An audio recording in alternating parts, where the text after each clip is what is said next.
Greetings and welcome to our daily Devo for Wednesday, July the 26th. And the countdown is on here, as I shared, I believe, yesterday.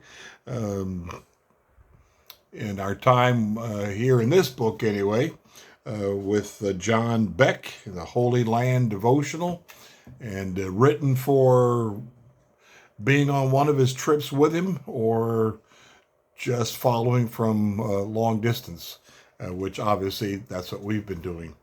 We're at the Sea of Galilee today. I'm excited about that. So much happened in and around the Sea of Galilee in Jesus's life and ministry. I'm surprised that we're only here for one day. It seemed like half the book could go be taken up with Sea of Galilee stuff. The reference today is for Matthew 14:22 to 33. Verse 31 of that passage is the one that's quoted immediately. Jesus reached out his hand and caught him. You already know what the story is, right? The shoreline of the Sea of Galilee is the setting for many stories from the life of Jesus. A number of these are boat stories that take place on the surface of the lake, including the one in Matthew 14, which highlights the way Jesus responds to people like you and me who often exhibit imperfect faith.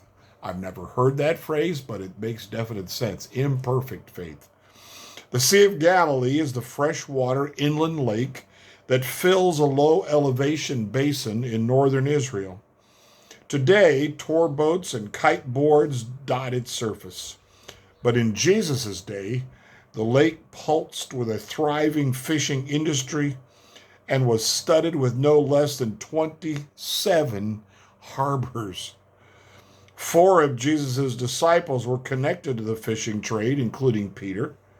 In 1986, when drought lowered the lake's level, 2 brothers discovered an ancient fishing boat that has been carbon dated to the time of Jesus.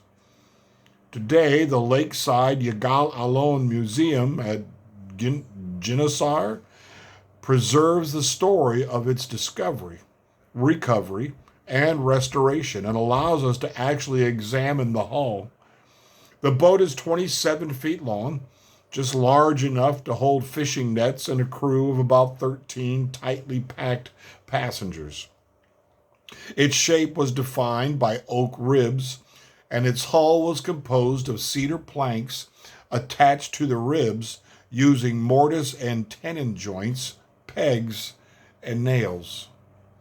In Matthew 14, Jesus had gone up on a mountainside to pray, while the disciples boarded a boat much like this one for the short trip from Bethsaida to Capernaum. Given that the wind on the lake typically died down in the evening, they expected smooth sailing and a quick ride to their destination. Expecting. They didn't get either. By morning, we see them straining to make progress against the wind and waves. Then a ghostly figure appears walking on the lake's surface and speaks to them in a familiar voice. "It's Jesus," Peter says. "If that is you, Jesus, let me walk on the water to you." Jesus invites him to come. So Peter steps over the gunwale and begins to take cautious steps in Jesus' direction. But the farther he gets from the boat, the more Peter's attention shifts to the fierce wind and roiling waves. Not rolling, but roiling, as in boiling. His imperfect faith weighs him down. And as he begins to sink, he cries, "Lord, save me." And this gives us a chance to see how Jesus responds to people with imperfect faith. To be sure, he criticizes Peter's doubt. But first he acts. Immediately, Jesus reached out his hand and caught him. Like Peter, we get distracted by the wind and waves around us. Our faith, like Peter's, he doesn't put this word in, but I'll say often, is often imperfect. How will Jesus respond? His hand is reaching out to us even as we struggle to reach out for him. I know we often give Peter, and you've heard this both ways, I'm sure, we often give Peter grief, for taking his eyes off of Jesus and getting worried when he's had, several steps out of the boat. He's been walking on rough seas, and yet he still loses it. He still panics. At least he got out of the boat. Nobody else did. Nobody else did. But he did. And he made it for a way. And then started to get shaky. That's imperfect faith. That's imperfect faith, and I think we are more than likely all familiar with it. Where we enter into something, we're going to trust God for this, and then it gets a little rough. Then it gets a little beyond our faith. Then we've got to cry out, Lord, help us. And here's the good news. He's more than happy to. Sure, he wish we'd have had a little bit more faith, but he's not going to condemn. He's just going to use it as a time to teach and a time to help us grow in our faith so that next time, instead of going 10 steps, we go 15 or whatever, just an analogy.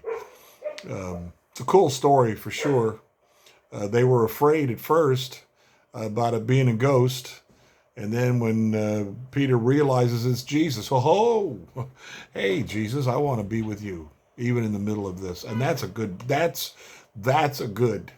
thought to have. In the middle of this, I want to be with Jesus.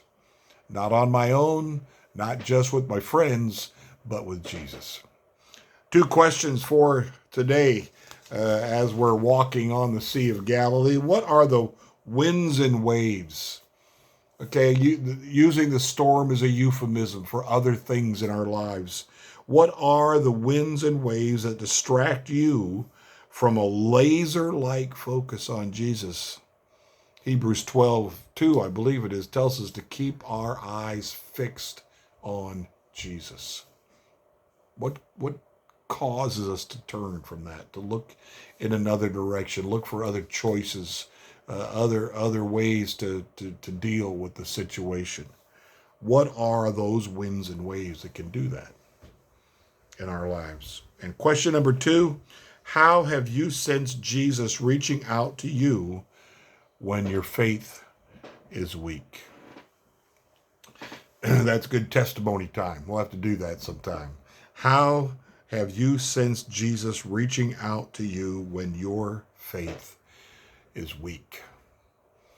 And here's our prayer for today. Lord Jesus, you know all too well that I am a person with imperfect faith.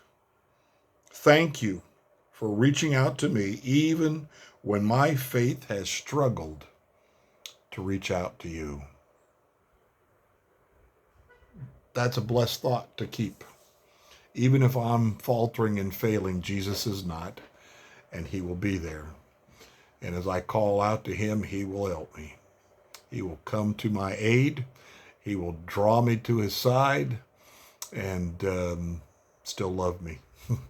Blessings to you today. I pray that that's your experience with Christ. And if it isn't, keep pressing on and keep seeking that. Keep your eyes fixed on Jesus today.